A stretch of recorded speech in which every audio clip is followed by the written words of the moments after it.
Бұл екі жаттығу жүрекке өте пайдалы, жалпы ішкі ағзаның қан айналысын мықтырылады, мазасыздықты басады, моментальный стрессті. Және де мына иық пен шынтақтың ауырсынуларын басады. Мойын омыртқаға, жауырын омыртқаға керемет. Қарапайым екі жаттығу. Есім Азамат, емдік жаттығулар инструктормын.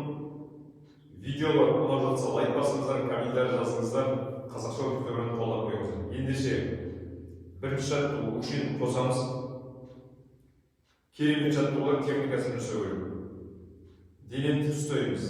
Иықты сәл қайырып, кисіні бүгілетін жерді қатты қайырамыз. Ауыру керек. Қатты қайырып. Демді аламыз. Екі ұзын сорсақ тем. Демді жіберіп, қатты тартамыз артынша. Қолды бүкпеуге тырысамыз.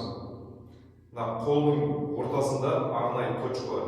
Қазір көрсетемін, сол тартылып алу керек. Осы 15 секунд, 30 секунд созамыз. Жібергенде жай кисіні қатты қайырамыз кисіні. Жай жібереміз.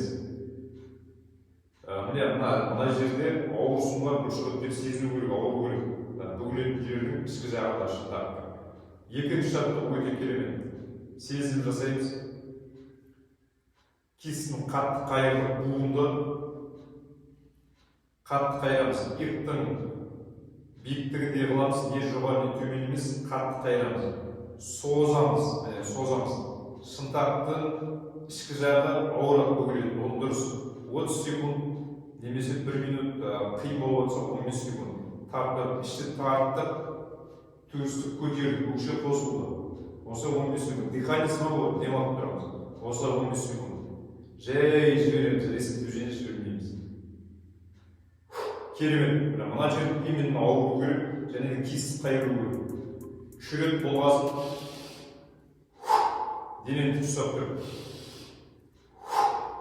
Демді аламыз, шығарғанда төс алға, иық артқа. Жай бітіреміз. Каналды қолдап қойыңыздар. Аман болайық.